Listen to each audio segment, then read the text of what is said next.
Morning! Subukan natin gaano nga ba kagaling, ka-effective ang Vistage Flax Oil.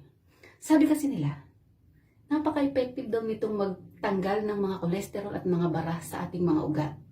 Tara, subukan natin. So, meron ako dito 2 piraso ng styro. Ayan.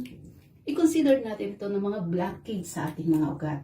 So, unang-una, ayan, kuha tayo ng isang piraso, isa lang. Isang piraso ng flax oil. So, ayan, nakikita po ba? Ayan. Okay. So, butasin natin siya gamit itong ating karayom. Nakikita po ba? Ayan. Dahan-dahan lang. Okay. Tapos, gamit yung ating styro. Ayan. Patutuluan ko siya. Ipagpalagay natin itong styro na ito. Ito yung mga blockage sa ating mga ugat. So, ayan. Tingnan natin kung anong mangyayari sa ating styro. Ayan. Ayan, unti-unti lang po. Ayan, unti-unti. Tingnan natin, pagmasdan natin.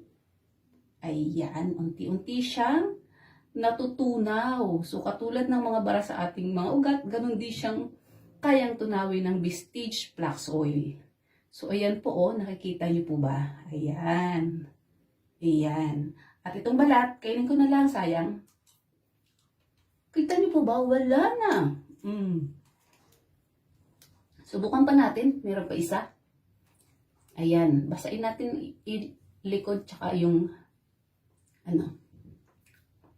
try natin kung kaya pa ba yung pangalawa.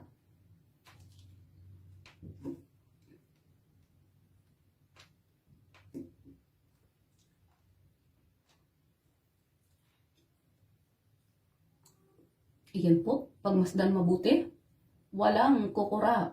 Ayan. Ayan.